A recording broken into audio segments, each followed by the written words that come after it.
you used to be a teacher, and was that in like a School of Rock kind of way? What? Where like you had a friend that you were lied. crashing at, and like you took my friend Ned thing. Schneebly's job. Exactly. Yeah. Convinced a group of little Yeah. suck-up kids that they could become better than they are, and you eventually, once you got caught, it was okay because you showed them the power of music and growing together, and they all. I got my degree in song. teaching from NYU. So I have a degree from NYU. You went to NYU? Yeah. I didn't know that. So you were legally certified to be there.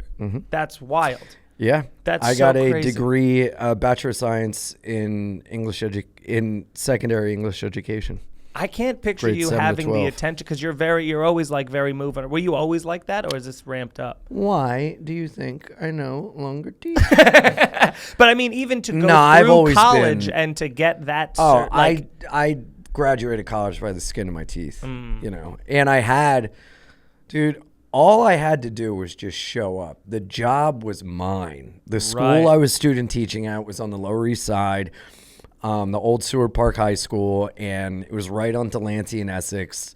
And I was the full-time sub. That was the school I student taught at, graduated. They gave me a job as a full-time sub, told me, hey, English department's getting a shakeup. You'll have the job next year, so just get certified this summer. And bing, bam, boom, you know, we'll just transition you into being full-time in the fall. Like, great. And I drank my way out of it and had to move back to Delaware to be a carpenter, yeah. Dang. And then I was going to stay in Delaware for the summer, make some money, go back to New York to teach, but I ended up staying in Delaware, and my certification ran out, and I never re-upped my certification. So when I came back to New York, I taught again, but as a teacher with Kaplan, which was test prep.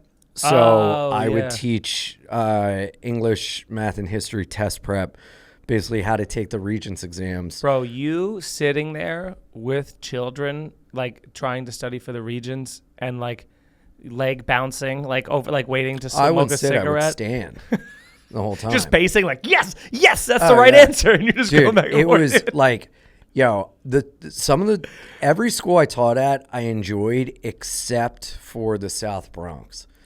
Why? I could not connect with that because, dude, it was a level of behavior I had never dealt with in my life. And like when I was going to school for teaching, like Dangerous Minds. You were Michelle Pfeiffer? I thought if I just wore a leather jacket and sit backwards in a chair, I would reach these keys. Yeah, reach these keys. But it was like, and I really learned that I can't bring my white discipline into a black community and expect these kids to like learn the way I did and this and that. So I really had to adopt, and it was such a good lesson of like acclimating to a different thing in order to get results and like choosing which fires to put out. That school really helped me at all the other schools I did. But how long they were you were at that so school? Atrocious. Well, one of the jobs was like 3 months, and I asked to leave at like 2 months. So you because took, it was you tried to, but also these situations were so grossly mismanaged. Like I was alone in a classroom with 36 kids, and after school, after they've been in school all day, they're trying to like learn these things, and they can't even, they're on like a first grade reading level. Like it was a teacher, there should not be one teacher in a room with 36 That's fucking too kids. many, It was crazy. And I would try to get help and all this, and dude, it was terrible. And that job was fucking awful, man. But it's funny because I asked to leave, and then I got hired back at that school to do reading evaluations with the kids. Okay. So I would have them read, and I would have to check off like all this stuff. It's like I had to go to training for it and everything. But yeah, that job sucked.